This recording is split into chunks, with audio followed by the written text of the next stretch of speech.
Hare Krishna Vardhana Mataji, Dandavat Pranam, all glories to Srila Prabhupada. This is Vinita Gandharvika Devidasi from College Station, Texas. Very nice background, Mataji. Hari Bol. Hare Krishna Vinita Gandharvika Mataji, Dandas Pranam, please accept my humble obeisances. All goes to Srila Prabhupada. Thank you so much, Mataji, for joining the call. Hare Krishna. Thank you, Mataji.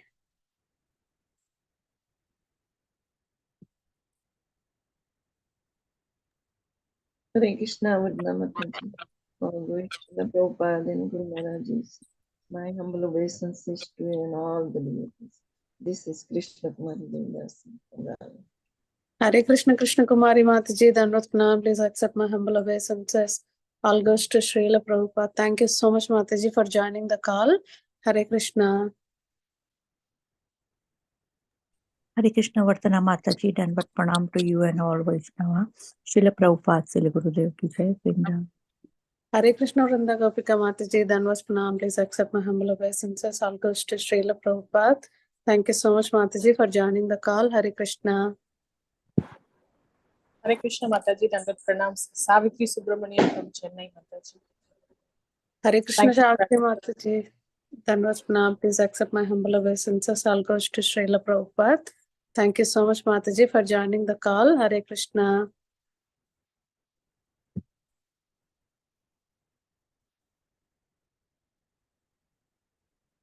Is anybody else would like to introduce themselves? Hare Krishna Mataji, I'm Sudhakar joining from Saudi Arabia. Hare Krishna Sudhakar Prabhuji, Danvas Pranam, please accept my humble obeisances. All goes to Srila Prabhupada. Thank you so much, Prabhuji, for joining the call. Hare Krishna.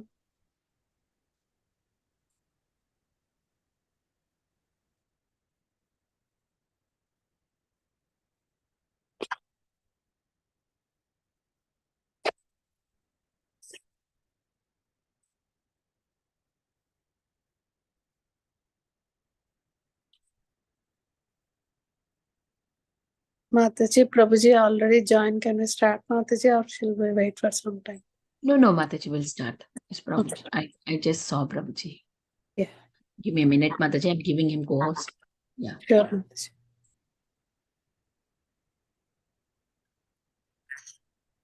Welcoming all of you to the Bhakti Sangha conference call. Today we are very fortunate to have His Grace Balaram Shakti Prabhu. Prabhuji is going to enlighten us on this topic of Srimad Bhagavatam, 7th canto, 2nd chapter, verse number 24. Hare Krishna Prabhuji, Dandavat Pranam, please accept my humble obeisances. All goes to Srila Prabhupada. Thank you very much, Prabhuji, for giving your valuable time and association to us on this morning and enlightening on the topic of Srimad Bhagavatam. I'll hand over the call to you, Prabhuji. Hare Krishna. Thank you so much, Prabhu. Prabhu, you have to unmute. I'm sorry. Yeah. So thank you very much for giving me this opportunity. Namo Vishnu Padaya Krishna Preshtaya Bhutale Srimate Bhakti Vedanta Swaminiti Namne. Namaste Saraswati Deve Gauravani Pracharine Nirvishesh Shunyavadi Paschatya Deshatarine. Jai Shri Krishna Chaitanya Prabhu Nityananda Shri Advaita Gadadhara Shivasadi Gaura Bhakta Vrinda. Hare Krishna Krishna Krishna Hare Hare. Hare Rama Rama Rama Hare Hare. Hare Krishna. So we are discussing from the 7th canto, 2nd chapter, 24th verse. And in this section, Hiranyakashipu is trying to speak with his family members and trying to console them because Hiranyaksha, his own brother, has been killed by Varahadev. So everyone is very upset. They are lamenting. So at this point, Hiranyakashipu speaks something which looks very, very similar to the 2nd chapter of Bhagavad Gita. And such genuine philosophy he speaks actually, which is quite astounding. So let's read the verse, read the translation and purport, and see what we can learn from today. Okay. Evam gunairbhramyamane manasya vikalappuman yati tat samyatam badre hyalingo lingavaniva translation. In the same way, O my gentle mother, when the mind is agitated by the movements of the modes of material nature, the living entity, although freed from all the different phases of the subtle and gross bodies, thinks that he has changed from one condition to another. So this is, you can, there are equivalent verses in Bhagavad Gita, Bhagavatam, everywhere. This is like perfect philosophy of the difference between body and soul. The nature of soul is also very perfectly presented. Asango hi ayam purusha. The living entity has nothing to do with material body, whether it is gross or subtle. But still, yaya sammohito jivo atmanam trigunatmakam paropi manute anartam tatkritam cha abhipadyate. As what he has spoken now is literally the bhakti yogena manasi samyak pranite amale. It is the ripened realization of Srila Vyasadeva after hearing the instructions of Srila Narada Muni, which is what gave rise to the manifestation of Srimad Bhagavatam. And Hiranyakashipu is so casually speaking, such elevated, you can't say realization, but definitely some, we don't even know if it is his understanding. We will discuss about it. But anyways, that's what he says here. And Srila Prabhupada's purport, as stated in Srimad Bhagavatam, Yasyatma buddhi kunape tridatuke swadik kalatradishu bhauma ijyadihi yat tirtha buddhi salilena karhichit janeshu abhigneshu sayeva gokara. A human being who identifies the body made of the three elements as the self, who considers the byproducts of the body to be his kinsmen, who considers the land of his birth worshipable, and who goes to a place of pilgrimage simply to bathe rather than to meet men of transcendental knowledge there, is to be considered like a cow or an ass. Although Hiranyakashipu was a great demon, he was not as foolish as the population of the modern world. Hiranyakashipu had clear knowledge of the spirit soul and the subtle and gross bodies. But now we are so degraded that everyone, including the exalted scientists, philosophers, and other leaders, is under the bodily conception of life, which is condemned in the Shastras. Sa eva gokaraha. Such persons are nothing but cows and asses. Hiranyakashipu advised his family members that although the gross body of his brother Hiranyaksha was dead and they were aggrieved because of this, they should not lament for the great soul of Hiranyaksha, who had already attained his next destination. Atma, the spirit soul, is always unchanged. Avikala Puman. We are spirit souls, but when carried away by mental activities, manodharma, we suffer from so-called material conditions of life. This generally happens to non-devotees. Hara abhaktasya kuto mahatgunaha. Non-devotees may possess exalted material qualities, but because they are foolish, they have no good qualifications. The designations of the conditioned soul in the material world are decorations of the dead body. Apranasyaiva dehasya mandanam lokaranjanam. Often Srila Prabhupada quotes this verse. The conditioned soul has no information of the spirit and its exalted existence beyond the effects of material condition. So this is Srila Prabhupada's purport. So let's do a quick recap of what has happened in the chapter till now. Narada Muni, while narrating to Yudhishthir Maharaj about how Parikshit, how Hiranyakashipu became inimical to his own son, Prahlad Maharaj, Yudhishthir Maharaj becomes very curious. How could a father become so inimical to his own son that he actually, became ready to kill his own son? So even amongst demons, this is very strange. So the second chapter describes how Hiranyakashipu, in grief for his brother's death, engaged in destruction of dharma and pacified his friends by relating a history giving instructions on knowledge. So Hiranyakashipu addresses the demons. We will not go over the verses. We will directly read the translation. So he says, O Yudhishthir, when Lord Vishnu in the form of Varaha killed Hiranyaksha, Hiranyakashipu was afflicted with anger and grief. So on one hand, he is going to tell his own kinsmen, do not lament because soul is eternal, body is temporary. You should not be lamenting for the temporary body of Hiranyaksha and all that. But now they should not lament, but he is very much justified in becoming angry. It's not that Hiranyakashipu is succumbing to his anger, but he is very much convinced, because anger is an urge. When we become angry because of our own conditioning, it is a temporary urge which comes and goes. And when it goes, we lament, oh, why did I become angry? It was not right, the other person was right. So even though sometimes we may become very much as devotees, when we become afflicted with, due to bodily identification, when we become angry, at least in our saner moments, when our head is cool,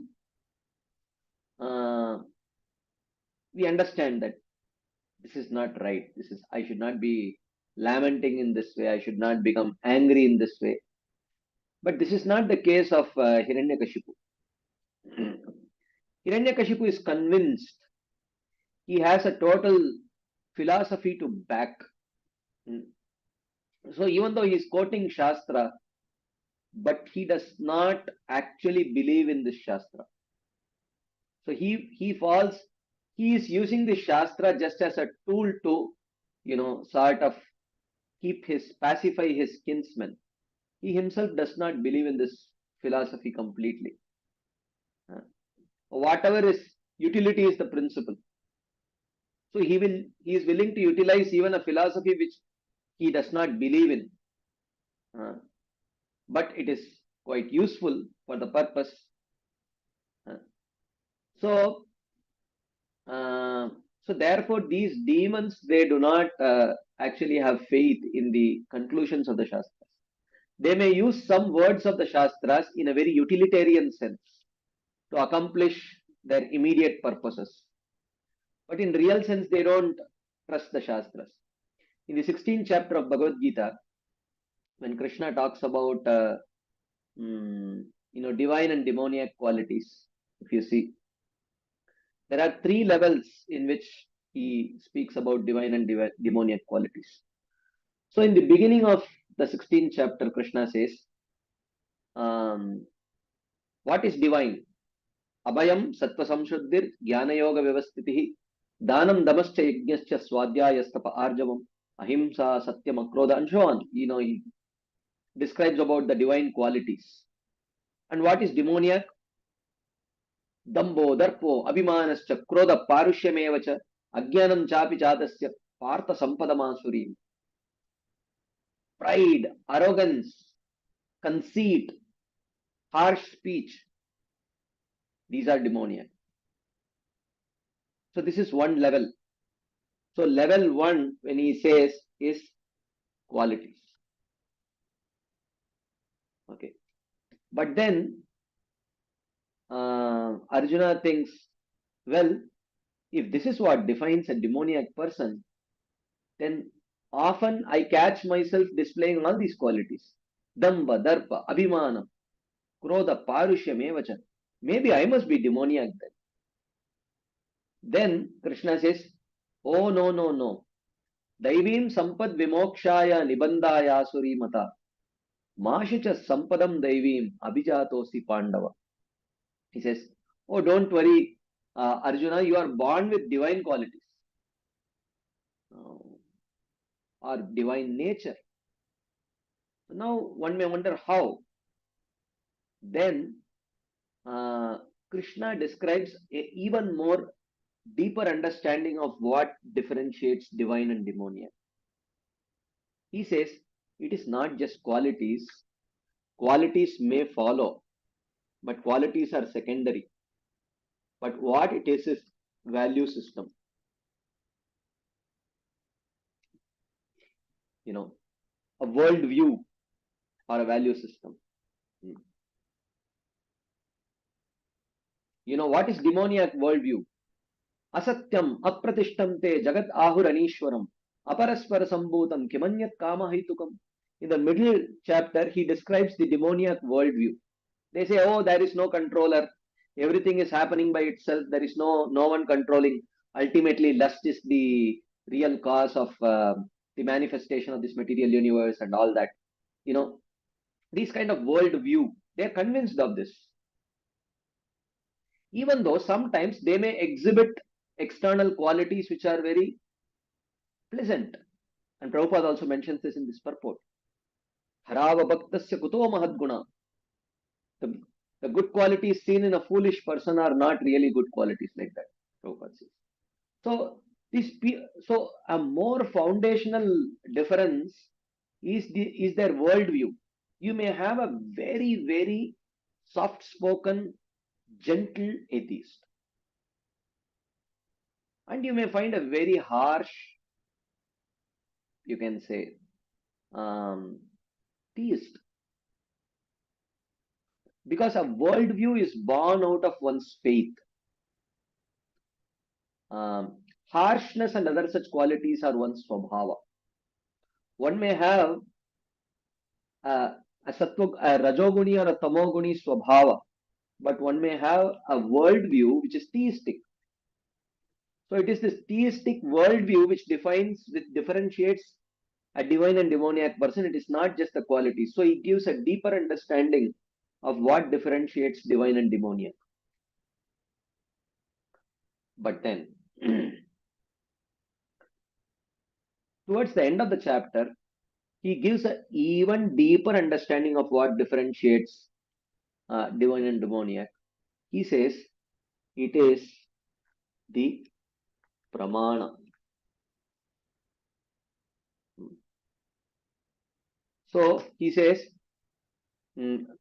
Tasmat yash shastra vidimutsrijya vartate kamakaratah nasa siddhim avapnoti nasukam na param gatim. He says, O Arjuna, one who rejects the conclusions of the scriptures, vartate kamakaratah, and he acts whimsically, nasa siddhim avapnoti nasukam na param gatim. He cannot attain any perfection, nor happiness, not the ultimate goal. Tasmad, therefore, tasmad shastram pramanam te karya vyavastito gyatva shastra vidanoktam karma kartumiha arhasi. O Arjuna, therefore, one should understand that shastras should be the pramana which decides what should be done, what should not be done. Karya akarya vyavastito.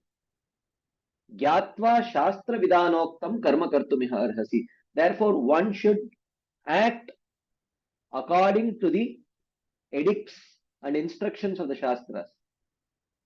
So one who acts by accepting the Shastras as the Pramana, he is divine. But one who whimsically rejects the conclusions of the Shastras, he is demoniac. So here, Hiranyakashipu, he does not really, he knows, he has knowledge of what the Shastras say, but he does not really believe it. But sometimes he may use it in a very utilitarian way.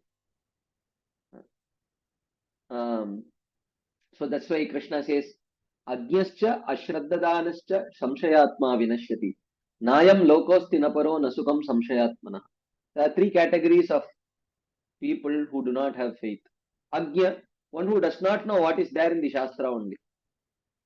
And the second is ashraddhadana. Ashraddhadana means he knows what is there, but he does not believe in it. Okay. So that is ashraddhadana, which is Hiranyakashipu. Samshayatma. Samshayatma is he believes it, but because of his unfavorable experiences, he has started doubting it. So, a skeptic, one who has become skeptical due to unfavorable experiences in devotional life or in the application of Shastras due to improper guidance and unfavorable experiences. So this leads to, so this is Samshayatma. So the cynical insider, that is Samshayatma. And the Ashraddhadana is Hiranyakashipu. He knows what is there, but he does not believe in it.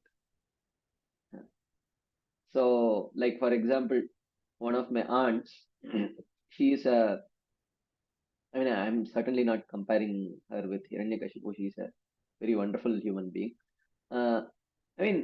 She is double MA in Sanskrit and philosophy, Vaishnava philosophy, and she has studied not Vaishnava philosophy. She has studied Shankaracharya's writings, Vishishtadvaita of Ramanujacharya, and everything.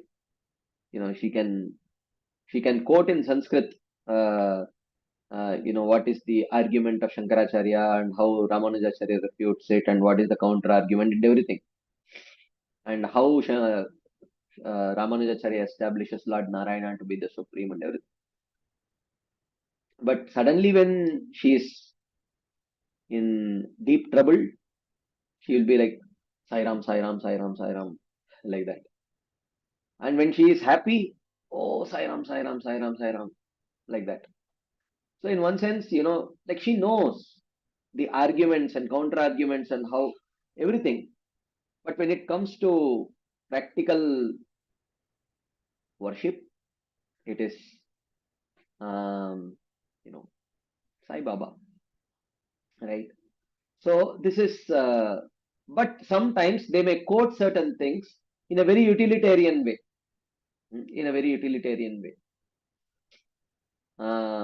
So anyways, so here is Hiranyakashipu, who does not accept Shastras as Pramana, but he will quote from Shastra when there is a utility for it. Okay, when it can be utilized for pacifying people, he will accept it. Okay. So anyways, so in order to explain the cause of hating Prahlad was hatred of the Lord, first Narada explains the cause of hatred of the Lord. Why did Hiranyakashipu hate Prahlad? Because Prahlad loved the Lord. So what's the problem? The problem was that Hiranyakashipu hated the Lord. Why did Hiranyakashipu hate the Lord? That is the story that we are going to tell now.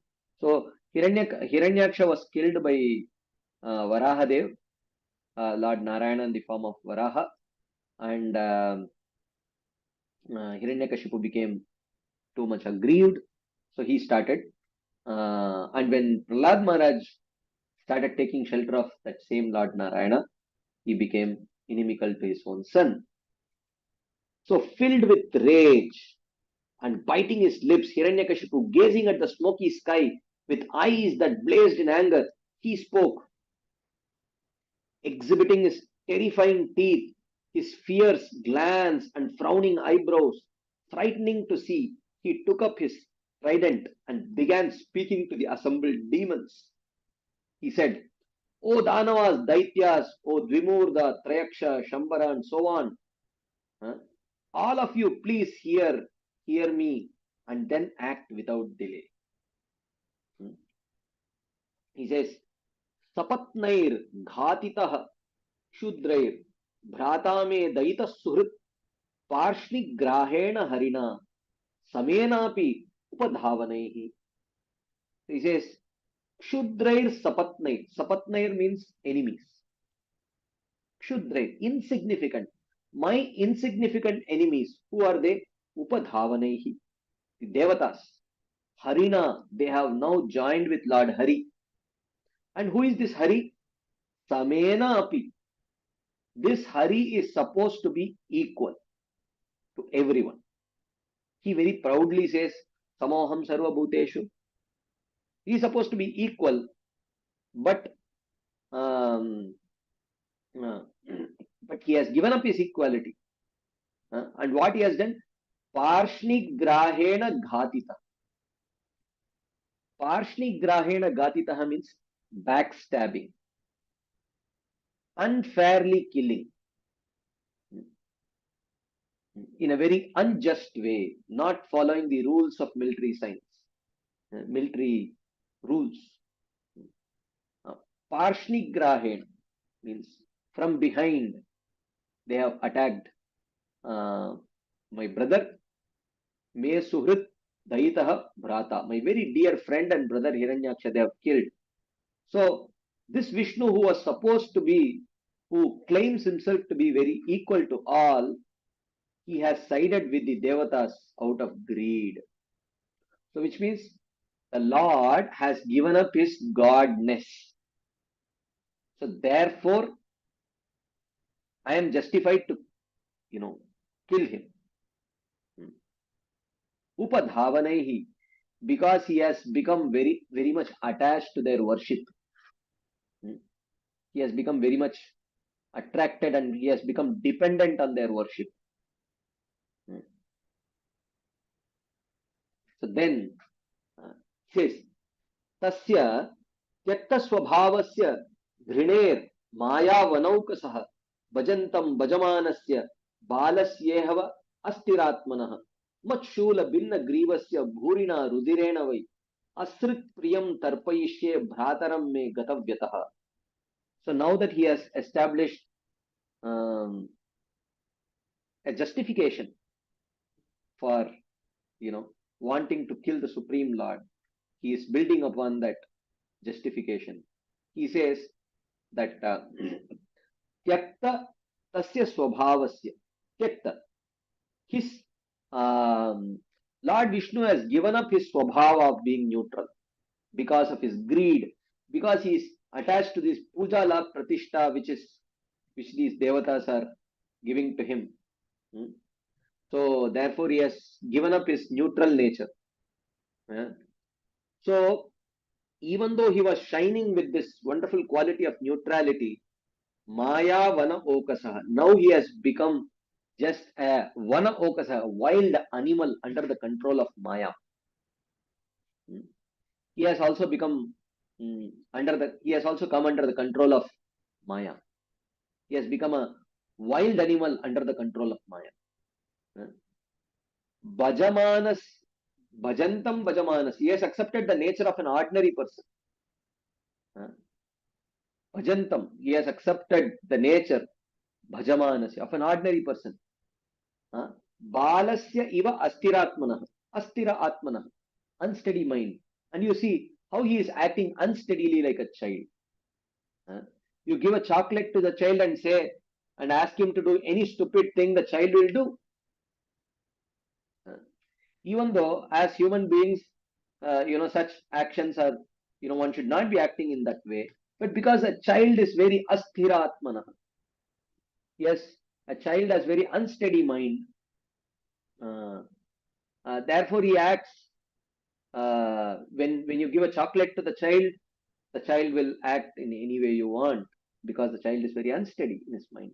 Similarly, the Lord has become astiratmana, balasya iva. He has given up his nature. One accepts God because of his godliness. He has given up his godliness. A very important aspect of that godliness is equality, impartiality. He has given up that impartiality, which means he has given up his godhood, godliness, So there is every reason to attack him and kill him. Gata vyataha, relieving my pain. Tarpayishye me bhrataram, I will satisfy my brother. Asrit Priyam, who was very much fond of blood. Bhurina rudirena vai, by the profuse blood which will flow out of the body of the Supreme Lord. And why would blood come out of the body of the Supreme Lord? Matshula bhinna grivasya. Matshula, my trident, bhinna, severed, griva, head. When his head is severed by my shula, by my trishul, my trident, he will die. And blood will come, and my brother is very fond of blood. I will satisfy him by giving him this blood. Of course, like this he speaks, and there are alternative meanings which our acharyas give. I will not go into detail about this. And then he says that the devatas whose life is Vishnu will wither away. When cheating Vishnu is dead, just as branches wither away when the root is cut. Okay. So this is, see, he is going to now quote all this Dehinosmin Yata Dehe Kaumaram Yavanam Jara type of verses, which is as it is conclusions of Bhagavad Gita, Bhagavatam, etc. But see his understanding. He says, the devatas whose life is Vishnu will wither away when Vishnu is dead, just as when the branches are, just as when the root is cut, the branches will wither away. So he, after knowing the words of the Vedas, he still thinks that Lord Vishnu can be killed. He is convinced of it. So, and he says that while I am engaged in killing Lord Vishnu, go down to the planet Earth. So he's instructing his followers. Go down to planet Earth, which is flourishing due to Brahmana's austerity and Kshatriya's strength. Destroy all the people engaged in austerity, sacrifice, Vedic study, vows, and charity. So while I will take care of Vishnu, you go to planet Earth, and wherever the Brahmanas are engaged in austerities and Kshatriyas are engaged in giving protection to them, destroy all of that. Destroy austerity, sacrifice, Vedic study, vows, charity, everything. And Vishnu, he says, Lord Vishnu has his roots in the activities of the Brahmanas. Okay. So Lord Vishnu has his roots in the activities of the Brahmanas. He is sacrifice, the embodiment of Dharma, the shelter of Dharma, and the shelter of the Devatas, sages, Pitrus, and all beings. So therefore, Hiranyakashipu has concluded that when all these things are stopped, Vishnu will die, or at least he will become very weak. Bhoktaram yajna tapasam sarvaloka maheshwaram. So he is Bhokta of yajna, means Bhokta gets nourishment from the yajna. So if he is, so which means if you stop the yajna, the Bhokta will not get his Bhogya, his object of enjoyment, and when he stops getting it, he will become malnourished. Then I'll be able to very easily kill. So see, he is directly, at least he is knowledgeable enough to understand that the Yajna book is the Supreme Lord. But you are applying material logic. You are applying material logic to understand transcendental subject matter. Right? So that is why there are, achintyaha kaluye bhava natam starkena yojayet. So transcendental subject matter cannot be understood by material logic. So therefore there are two things. One is Shastra and Shastra Yukti. Yukti means logic. We may know Shastras, but one may not necessarily know the Shastric logic. What is the logic of the Shastras? So here is Hiranyakashipu, who is quoting Shastra, but he does not know Shastra Yukti, the logic of the Shastras. So many times, as devotees, we may also be engaged, especially when we derive lessons from various pastimes, especially when we are deriving lessons which the pastime itself may not necessarily communicate, which means the acharyas are not communicating it. There is very likely chance that we may quote the Shastras, but we may not apply Shastra Yukti there.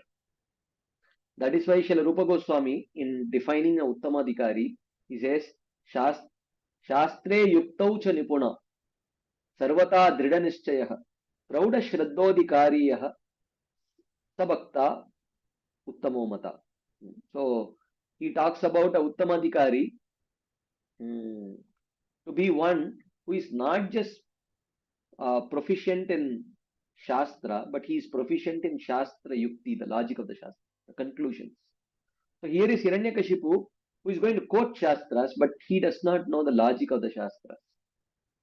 Okay, the essential conclusions. He has understood the Lord is Yajna Purusha, he is Yajna book, but he is applying his material logic there to understand this.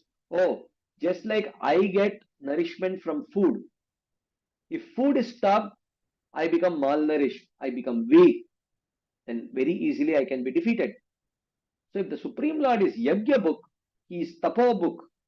If Yajna is stopped, if Tapasya is stopped, then what will happen? He will not get his nourishment. He will become malnourished, and I can very easily defeat him. This is his logic. So, but what he does not understand is that the Lord is not that kind of person. Janma karma cha me divyam. His birth and activities are transcendental. So that's why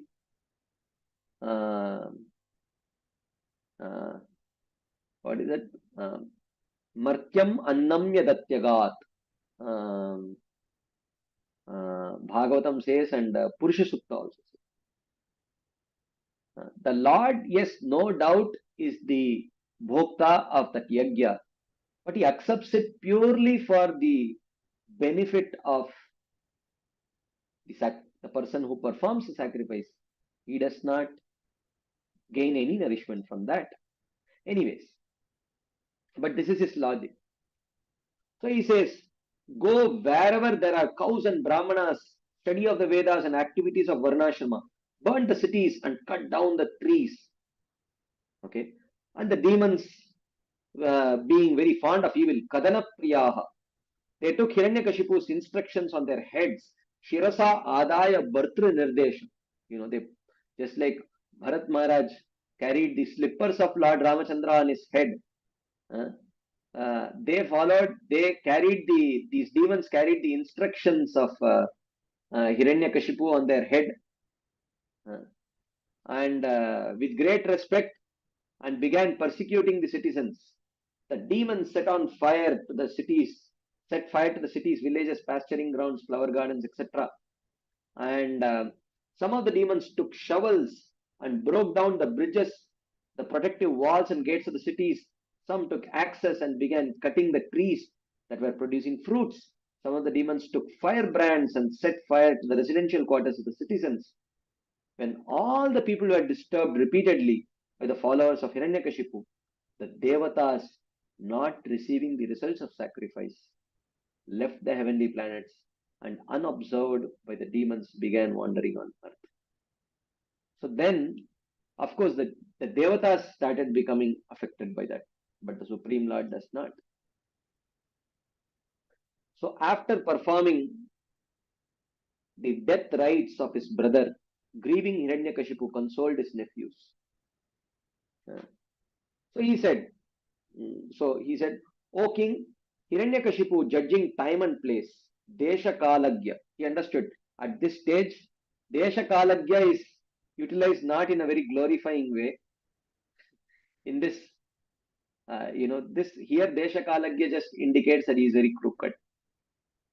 Even though he does not trust the conclusions of the Shastras, but he is utilizing them. Utility is the principle.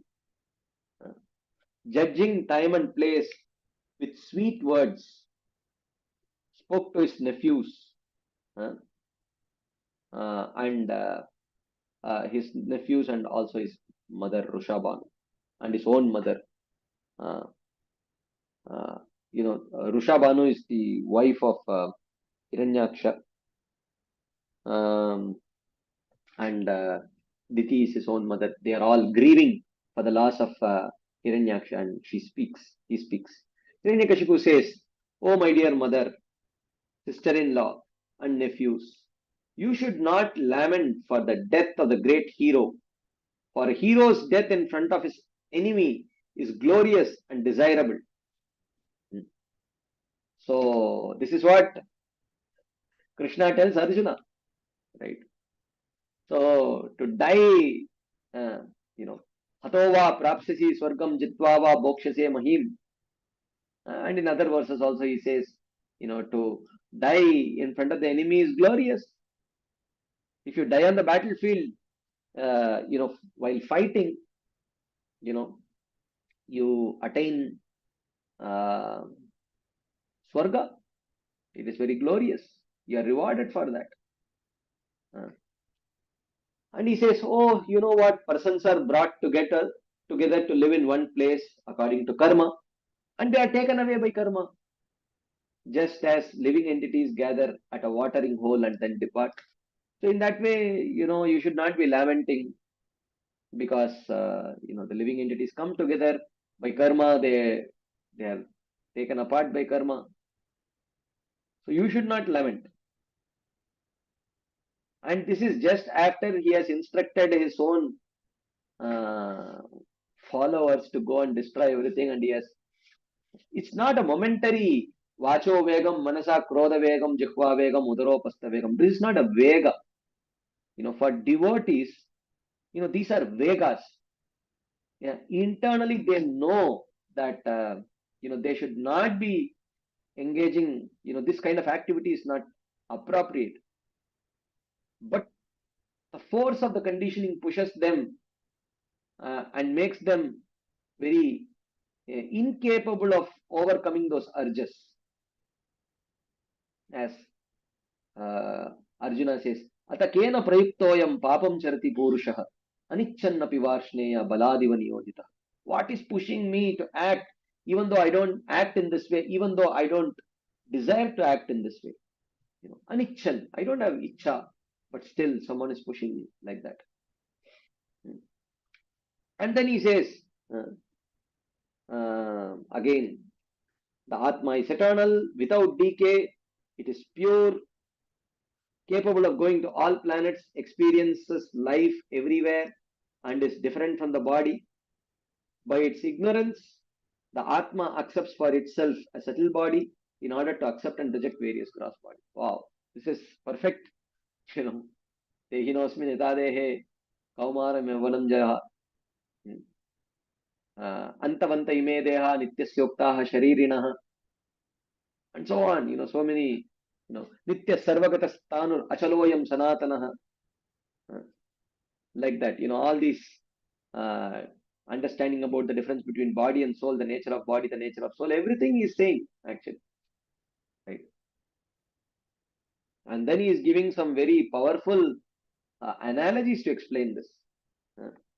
Because of the movements of the water, the trees on the bank of a river, when reflected on the water, seem to move.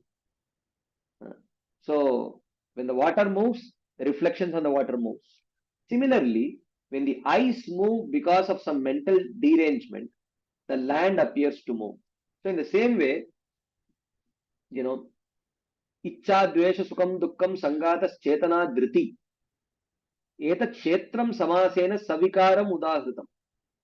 Krishna says in Bhagavad Gita, this Ichcha, Dvesha, Sukha, Dukkha, all these things are, they belong to the transformations of the Kshetra, of the body.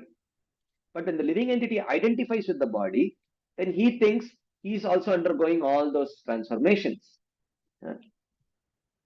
So same thing, actually, he's giving literally Bhagavatam analogies.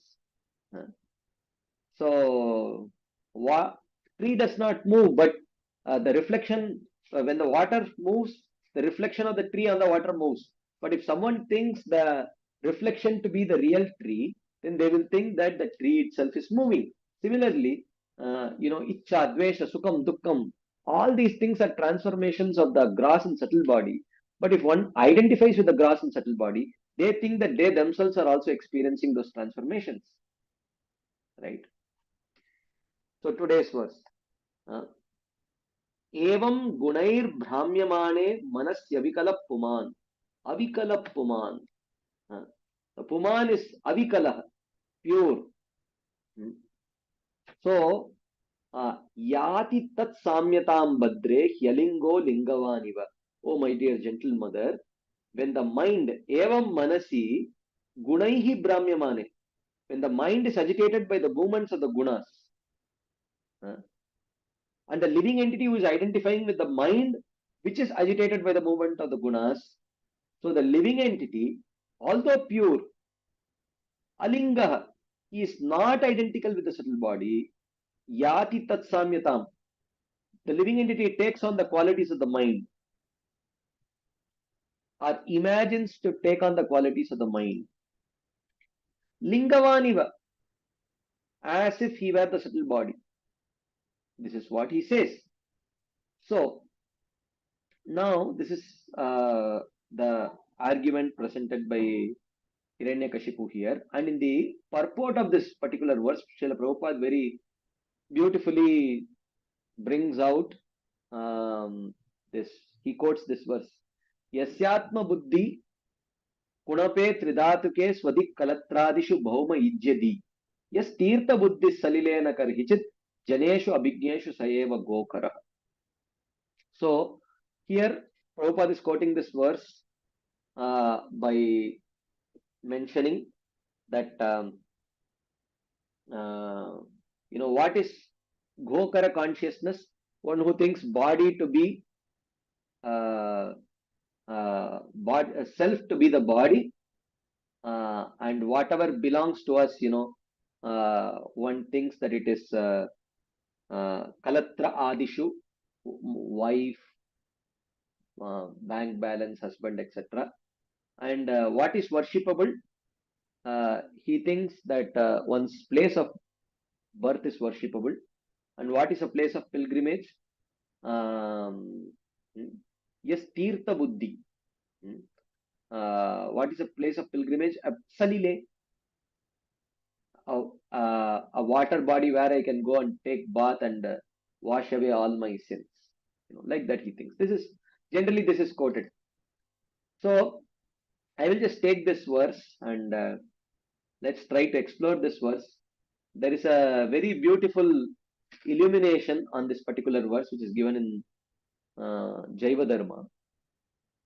I think this is the 8th chapter or something like that. Talks about Nitya Dharma and Vaishnava behavior. Okay. So in this particular chapter, there is a question which arises, which asks, how do the Vaishnavas behave with other people?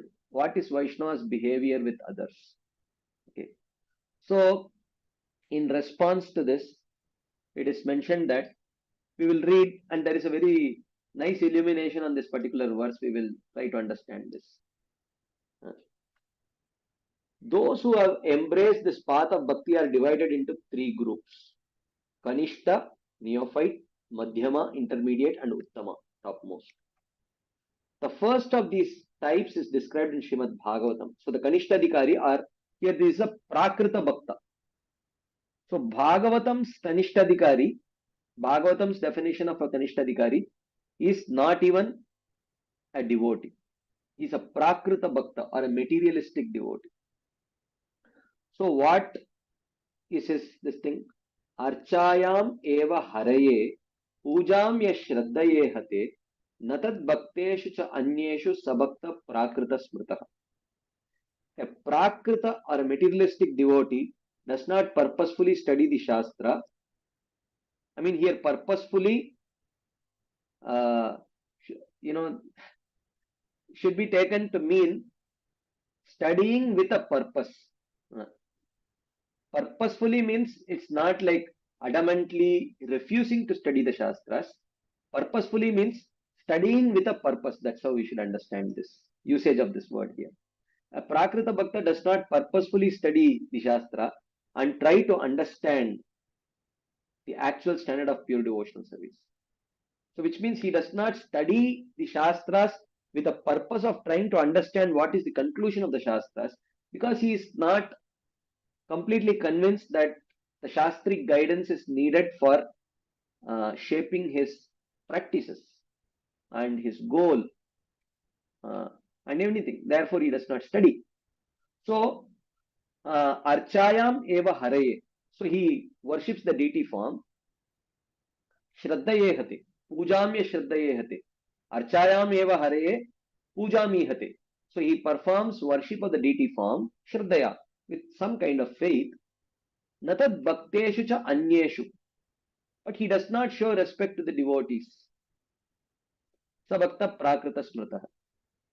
So generally, if you see, this verse is often understood to mean that now you may be wondering, why am I talking about this in this Yasyatma Buddhi verse?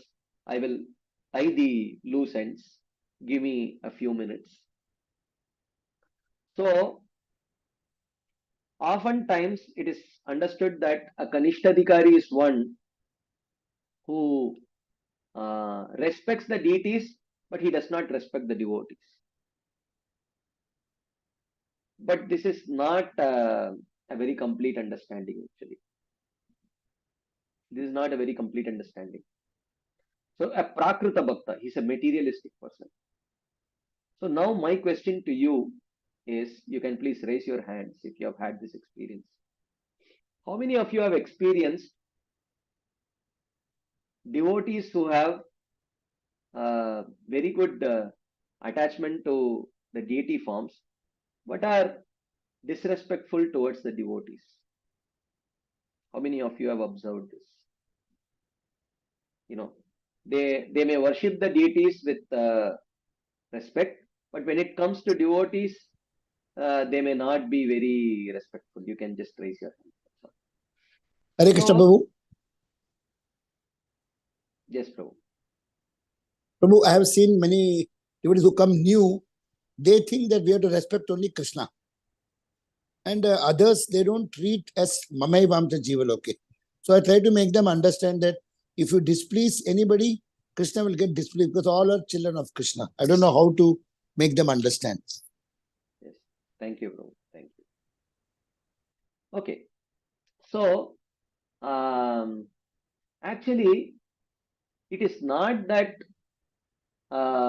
Kanishtadhikaris are disrespectful of devotees and Madhyamadhikaris are very respectful of devotees. This is a very preliminary understanding of this verse. Actually, what is the meaning of this is, because you may have a Kanishtadhikari who is very, very respectful towards the devotees. And you may have a Madhyamadhikari who is not so respectful towards the devotees. Okay. But what distinguishes the two is that, let's say, a devotee, a proper devotee, he shows 10 units of respect to devotees. Okay. And he may show 7 units of respect to non-devotees. Okay. But you see, there is a 3-unit differential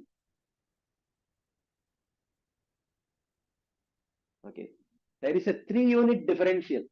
He is showing 7 units of respect to the non-devotees, but 10 units of respect to the devotees. Whereas a Kanishtadhikari, a very respectful Kanishtadhikari. Okay. So this is a disrespectful Madhyamadhikari. Okay, a disrespectful Madhyamadhikari. You may see a very respectful Kanishtadhikari. He may show 100 units of respect to devotees and 100 units of respect to non-devotees. Okay. You see, even though he is showing 100 units of respect, but the differential respect is 0.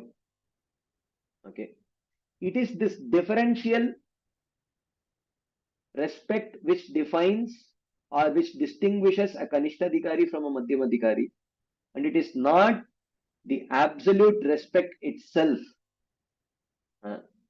So therefore, because respectful nature, harsh nature, these are all born out of Swabhava. You may have a Kanishtadhikari who has a very soft, sattvic Swabhava.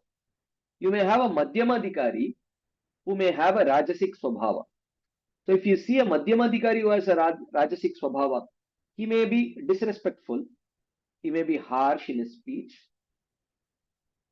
but you will see he will put the devotees, even though he may be disrespectfully treating everyone, but he will still treat the devotees with slightly better respect, because that conviction to put the devotees on a higher pedestal, that comes from his pure devotional faith, which is born out of Shastras.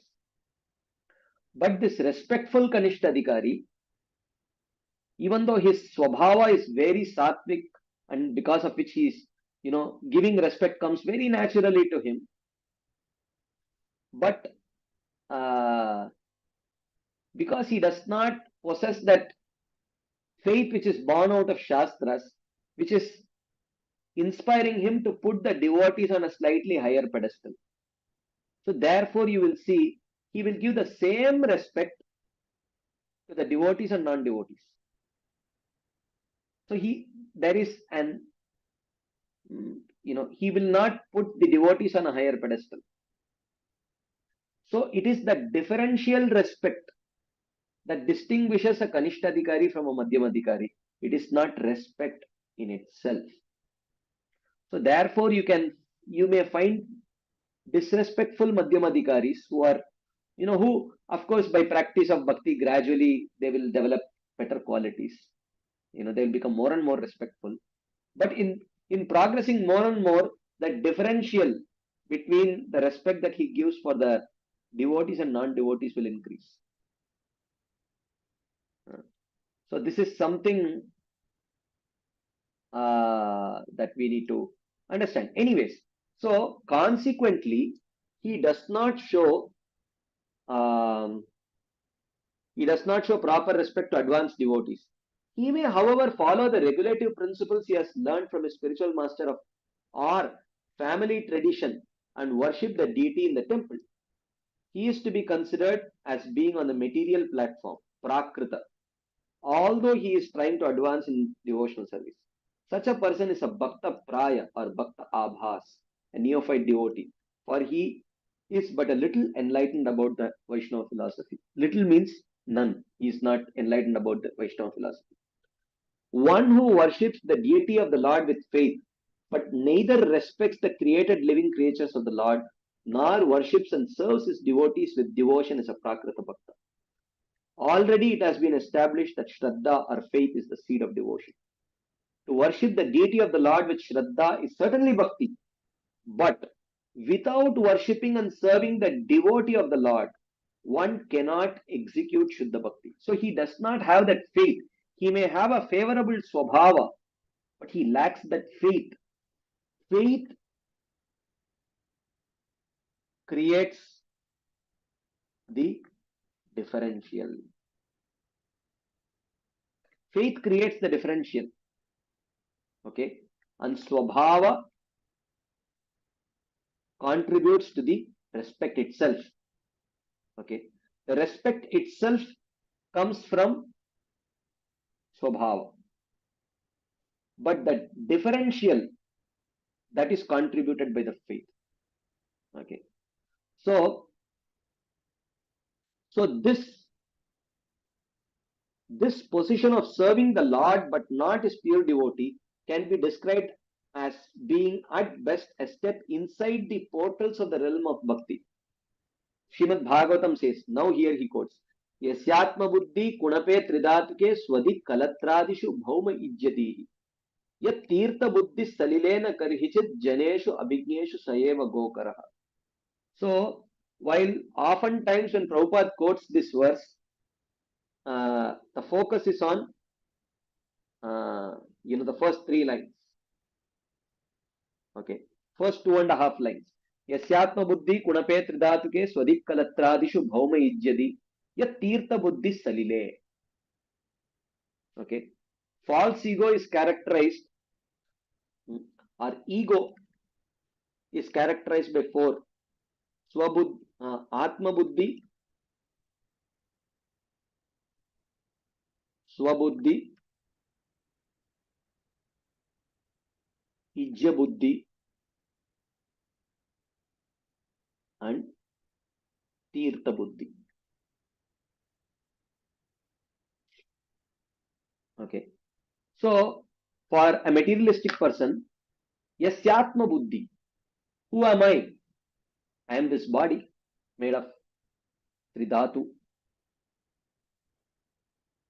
Swabuddhi. What belongs to me? Possessiveness. Kalatra adishu. My wife, my husband, my bank balance, my mother, my father, etc. Ijya buddhi. What is worshipable? Bhauma. The place of my worship is worshipable. Tirtha buddhi. What is a place of pilgrimage? Where there is a auspicious water body in which I can go take bath and wash away all my sins which will cause suffering to me. This is material consciousness. But here, Srila Bhaktivinoda Thakur is quoting this verse by focusing on this last 1.5 line. Na karhichit abhigneshu janeshu sayeva gokara. These 4 words. Na karhichit janeshu abhigneshu. Abhigneshu janeshu means those who know the Supreme Lord. Na karhichit, but never such a person has these 4 identification in relationship with the Vaishnavas. Because he puts Vaishnavas on a higher pedestal. So Atma Buddhi. Who am I? I am Vaishnavadas. So Buddhi. What belongs to me? Vaishnavas are my only property. Dhana Mora Nityananda, Pati Mora Gaura Chandra, Prana Mora Yugala Kishore. So whatever I have, Vaishnavas are my only treasure, they are my only property. Ijya Buddhi. What is worshipable? Vaishnava Sangha is worshipable. Tirtha Buddhi. What is a place of pilgrimage? A place where Harikatha and Harikirtan is happening is a place of pilgrimage. So, one na karhichit janeshu abhigneshu. One who does not have these 4 kinds of identification with elevated devotees, sayeva gokara. He is no better than an animal. So, therefore, Srila Prabhupada illuminates the first 2.5 lines, but in a different context, Srila Bhaktivinoda Thakur slightly shifts the light to the focused light to the last line. Na karhichit abhigyeshu janeshu. That is what distinguishes his reluctance to put the devotees on a higher pedestal, indicates that one has not developed the requisite faith which would characterize him as a Madhyamadikari or a practicing devotee. Okay, so thank you all very much. It's time. I will stop here. The next session has to start. So the Dham glorification session. So we will pause here. We will not have question and answers today. Prabhuji, So thank you all. Prabhuji, Yes, ma'am. actually that Prabhu is getting late for 15 minutes. We can have a question and answer, or if you have anything more, you can take for 15 minutes, Prabhu. Okay. So I have the next topic, but I would probably like to pause and see if there are any discussion points on this, what we have discussed now. Then if time permits, we will go to the next topic. Yeah. Thank you, Prabhu. Yes. Hare Krishna. Mother Gail.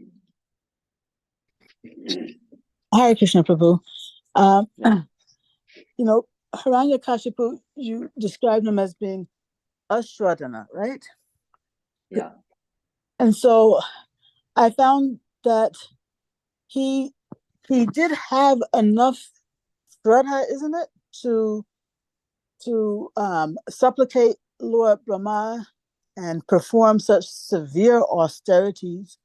Wasn't that some level of shraddha in the Shastra, or no?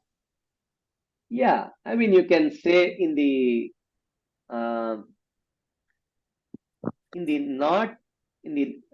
yeah, he had some faith in those aspects which are not necessarily the conclusions of the Shastra.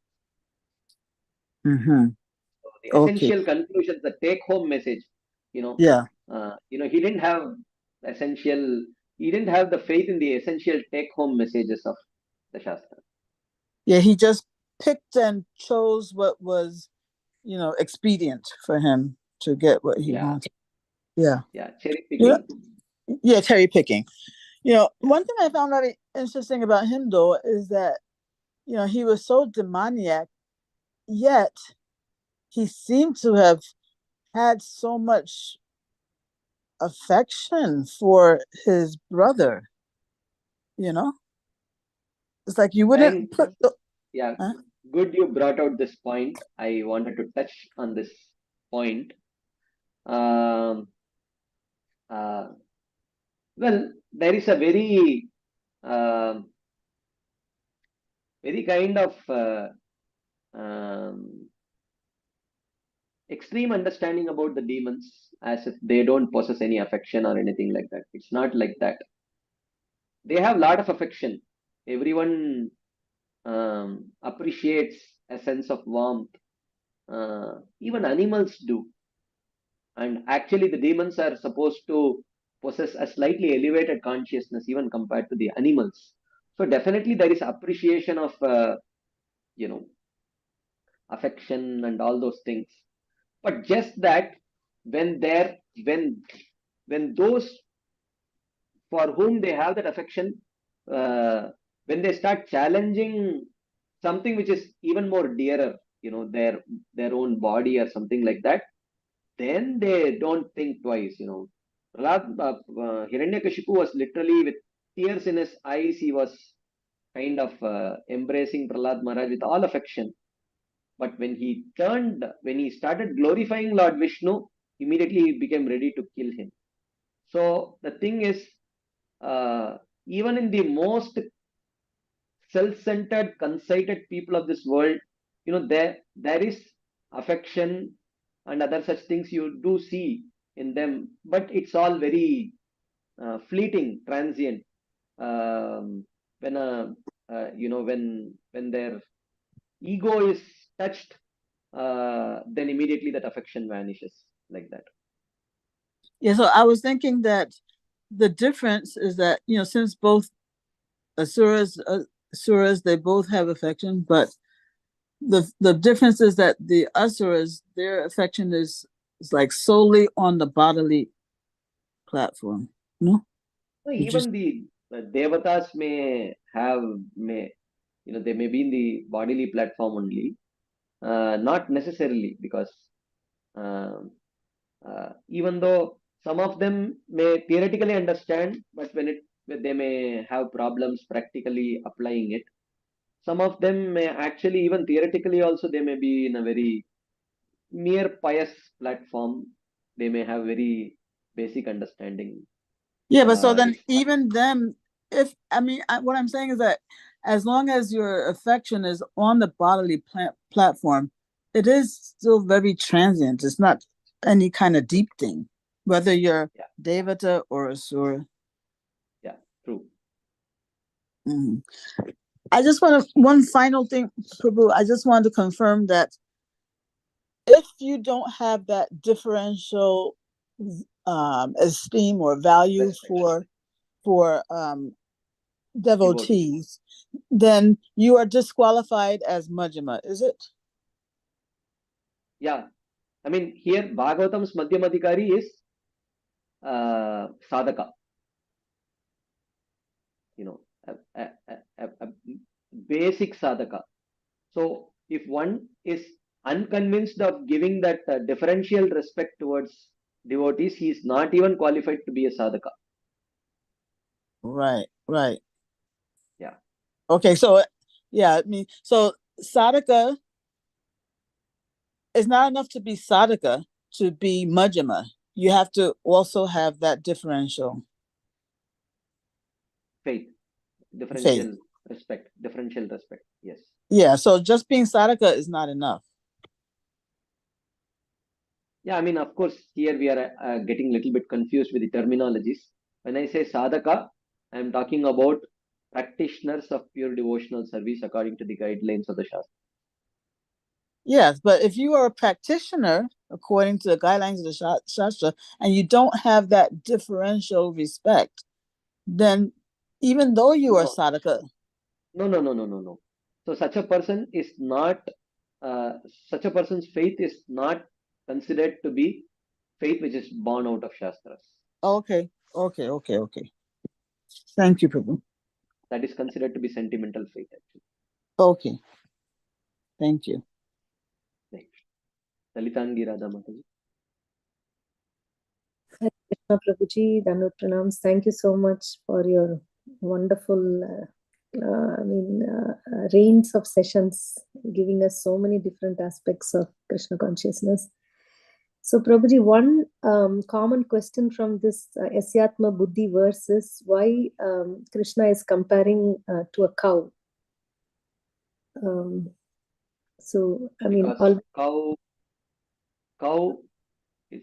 cow means, we don't have to take, why cow? I mean, cow is very sacred, but nevertheless, it's an animal only. So, therefore, definitely there are, animal tendencies only in the cow. So, of course, we do worship the cow, but nevertheless, it's an animal only. So we have to see the context in which,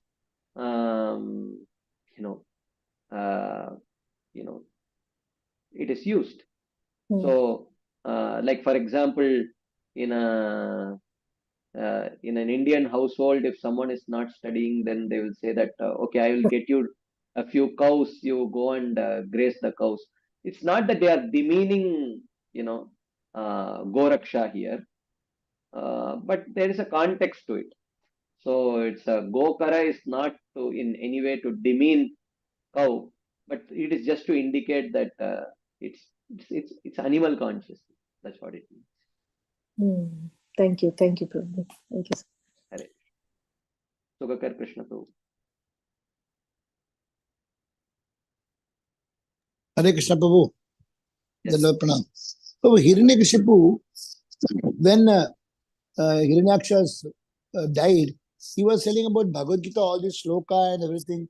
So he knows everything actually. Though he knows Krishna is the Supreme Lord, then why he's having the Shatrutva Bhav, He says, you are not, don't worry, he's not the body, he's the soul. So like that, I think I heard in Ramayana also, Ravana was giving a big bhashan to Kumbhakarna's wife. So these people are all Gyanis and they are not applying in their life. What is the difference? Why they are not able to apply when they have learned?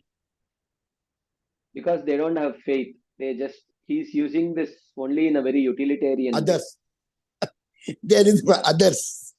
Yeah, utility is the principle. Oh, the Shastras say this. Even though I don't believe in it, but I can use it to, Talk. pacify others. Yeah. So that means many asuras will know Bhagavatam nicely, Chaitanya Charitamrita, but still Asarik Bhav won't they read and they change the mind, change of heart doesn't happen by reading scriptures. It is not change of heart, because heart, see, change of nature can happen, but change of faith can happen only in the association of devotees. Yeah, if a person with good faith, even though he may have a very Rajoguni Tamoguni nature, Asurik means Rajoguni Tamoguni nature. If he has a Rajoguni Tamoguni nature, but devotional faith, then by taking shelter of the Shastras, his nature will get transformed. But if someone has demoniac faith, even though he may know some verses of Bhagavad Gita, Bhagavatam, that will not transform. And also they don't chant. They may chant also sometimes. Thank you, Prabhu. Thank you very much. Hare Krishna. Hare Krishna. Induleka Karunamati. Hare Krishna, Prabhuji, Dandavat Pranam. Thank you so much for this, for summarizing all the verses till now and for getting into the details of verse 24. Prabhuji, I had a question on how you were talking about the difference between the Kanishta Adhikari and Madhyama Adhikari. And you were saying it is based on their differential respect towards the advanced devotees. Towards devotees. I didn't say advanced. Towards devotees in general. Devotees. Yeah. Okay. And but then when you go from Madhyama Adhikari, and I was really hoping that you would continue further because it would give us a little more clarity. When we go from a Madhyama Adhikari to an Uttama Adhikari, we see that an Uttama Adhikari treats everyone the same way. So is it that a Madhyama Adhikari can never become an Uttama Adhikari because of the way in which they kind of differentiate? Can you please? That vision is born out of love. So Uttamadhikari's inability to differentiate is an ornament of that Uttamadhikari. It is born out of genuine love. So Atmavan Manyate Jagat. So one who possesses love, he sees that everyone possesses that love. So when a Madhyamadhikari becomes, when he gains that prema, and when that prema permeates his heart, then he sees everyone as possessing that prema. So that inability to discriminate is a byproduct of love, and it's not a byproduct of a material lack of discrimination. So therefore a Kanishtadhikari cannot discriminate because of ignorance. A Madhyamadhikari can discriminate due to knowledge born out of devotional faith. An Uttamadhikari, when that faith matures into prema, because of that prema, he becomes, he cannot discriminate, and that lack of discrimination is actually an ornament to that devotee, and it's not a it's not a black spot on that devotee. So thank you so much, Prabhuji. So as the faith in the Lord increases, our faith in the people around us and everything around us also increases, and because of that we are able to see them all as the same. Because you introduced prema, but prema is for the Lord, right? Yeah. So when you have prema in your heart, then the person sees that every other living entity is also having that prema in their heart. Hmm. So, when the queens of Vrindavan, when the queens of Vrindavan, when the queens of Dwaraka are having water sports with Krishna, this is in the last chapter of the 10th canto of Srimad Bhagavatam. Suddenly, late at night, so even when Krishna is there with them, they are feeling, intense feelings of separation from Krishna. And suddenly they hear the sound of a kurari bird, and they think, "Oh, kurari bird, you are crying. We know why you are crying. You are crying because you are feeling separation from Krishna. Krishna was here all the while, and suddenly, he must have disappeared with one of his beloved consorts, and because you are unable to have his darshan, in feeling separation from Krishna, you are crying. Even though that kurari bird must have been crying, being separated from the male kurara bird, but they are able to see that prema in the heart of the kurari bird, even though that prema is not there. But they are able to see because their heart in itself is permeated with prema. So therefore, that way, uh, you know, people who are saturated with love, they see everyone possessing that love. So they think, oh, he's also Uttamadikar, he's also a devotee, he's also a devotee, he's also a devotee, like that. But that is due to their heart being saturated with that love, like that. Okay, thank you so much, Prabhuji. When you gave the example, you made it very clear. Thank you so much. Dandavat Pranam. Hare Krishna. Keshav Priya Madhavila. Hare Krishna, President with pronouns. Prabhuji, this definition of divine and demoniac people you gave from 16th chapter, Prabhuji, of Bhagavad Gita. One who follows Shastra is divine and one who neglects Shastra is demoniac. But actually, this divine and demoniac, is there multiple definition, Prabhuji? Because here, Hiranyakashipu seems to know some Shastric codes and he seems to follow certain certain principles of Shastra, but he refuses some. And when his ego is touched, yeah, No, he's not following any Shastra here. He is quoting something in a very, you can say, utilitarian way. He himself does not believe in it. But his purpose is to pacify, the relatives. That's all. Like for example, when a small child is crying and very adamant, the mother may say, "Oh, that thief is coming. I will put you inside a gunny bag and hand you over to the thief," like that. But there is no thief coming. The mother does not. She knows that there is no thief coming, but she knows that saying this will pacify the child. So that kind of utilitarian usage of some verses. That's all. Okay, Prabhuji, because we see in Govardhan Leela, when Indra's ego is touched, he also behaving demoniacally, that he even knowing very well that Vrajavasis are so dear to Krishna, he even decides to kill them, Prabhuji, by devastation, right? So being divine, like king of heaven, Devata, he is behaving. So certain things. That is just his swabhava. Once that Krodha Vegam gets subdued, he is willing to go and fall at the feet of Surabhi also, and eventually pacify. So that is we are also like that, when Vacho Vegam, Manasa Krodha Vegam, when these urges go up, we become uncontrolled and we commit offenses, we do this thing, that thing. But when it gets subdued, then we understand our mistakes, because we know that we acted in a way which is inappropriate to the conclusions of the Shastras.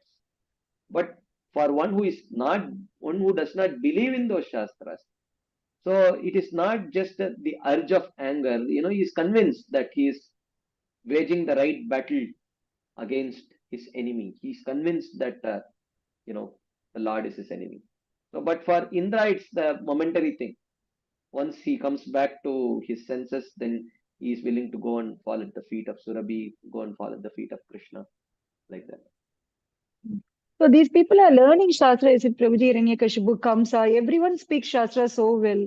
Is that they were taught Shastra, Prabhuji, as a custom? Yeah, maybe some, I don't know. They probably some kind of Dharma Shastras they do learn. It depends on who teaches them and whom they come in touch with. If someone like Bali Maharaj is there or Prahlad Maharaj is there, Bali Maharaj got some very nice good instructions from Bali Maharaj. But it's not necessary that they may learn from some kind of non-theistic Arthashastra, Dharma, like that. Not so much of Dharma Shastra also probably. Maybe some Arthashastra, how one can gain wealth, some, uh, military science and archery and things like that they may learn. Prabhuji, here he speaks Sankhya, no, Prabhuji, that every time when I read the shloka, I am getting bewildered because the way he explains, like, it's a reflection of the tree, reflection in water, only the water moves, or the tree looks like moving. It's a high philosophy, no, Prabhuji. Even I don't understand properly, Prabhuji, though we follow Shastra. So these things are not ordinary philosophy. Yeah, if you can believe that Hiranyakashipu, by the movement of his eyebrows, could control this whole universe, then we can also believe that he is quoting it, but still does not believe it. Yeah, certain things are still gray areas in my understanding, Prabhuji. Hare Krishna, Prabhuji. Hare Sugakar Krishna. Prabhuji, this Hiranyakashipu, they are all actually Jaya Vijaya. So it's just for a pastime Krishna had brought them. Now they are, Krishna will not fight with non-devotees. So he made the devotee to come down and the rishis gave curse and they came down. When Parikshit Maharaj, such a great family, how can he put snake on? So these are all is the role play Krishna made Arjun to just forget and ask all these questions. That it is not that Moha Kalilam and they are great devotees. So is it a Krishna's way to teach us by making them play this role and we learn? They are not really. Yeah, in one sense, yes. But it depends on what level we are looking at. In one sense, Hiranyakashipu, Hiranyaksha are Jaya and Vijaya only. But we are not supposed to hate them. We are not supposed to hate them. No, Ravana, awesome. Like that, we cannot do because Krishna, it is Krishna's Parshad. We don't hate anyone. We don't hate anyone as devotees. That's true, devotees but still sometimes anyone. But the children say, "Oh, Ravana, like that." No, it is there. That's because of his activities, because of his nature. But as devotees, we don't hate anyone. Yeah. We don't hate even the dveshis. Dvishatsu upeksha. We may stay away from them, but we don't hate anyone. So whether it is Ravana, Hiranyakashipu, we don't hate them. We just, we stay away from So them. we are not supposed to tell anything about anybody because these are Krishna's play. We are learning. It's for our learning. These are all done. The Bhagavatam recitation and Bhagavad Gita. Not all demons are like that. Not all demons are like that. In the case of Hiranyakashipu and Hiranyaksha, it happens to be like that. Some are actually demons only. Like Kala Nemi and all. Yeah. They are all demons only. Yeah. Thank you, Prabhu. Thank you, Prabhuji. Gaurangi Mataji, I'm so sorry. Actually, Sanjay Nityananda Prabhu has joined. Sorry for we could not take your question. Maybe next time when Prabhuji comes. Thank you, Prabhu, for patiently, covering up the next 15 minutes. Thank you so much, Prabhu. Hare Krishna. Very grateful to you. I would like to offer my obeisances to you and all the Vaishnavas on the call. वाञ्छकल्पतरुभ्यश्च कृपा सिन्धुभ्येव च पतितानां पावनेभ्यो वैष्णवेभ्यो नमो नमः. Vaishnaveभ्यो नमः. अनंत कोटि वैष्णव वृंद की जय. श्रीला प्रभु Jai. जय. Please praise Balaram Shakti Prabhu ji ki jai. Jai. So much Prabhu. Namaskaram, Prabhuji. Yeah, we have Vrindavan Thank you. Parikrama. Please don't leave. Yeah. Thank you so much. Jai. Hare Krishna, Prabhuji. Thank you,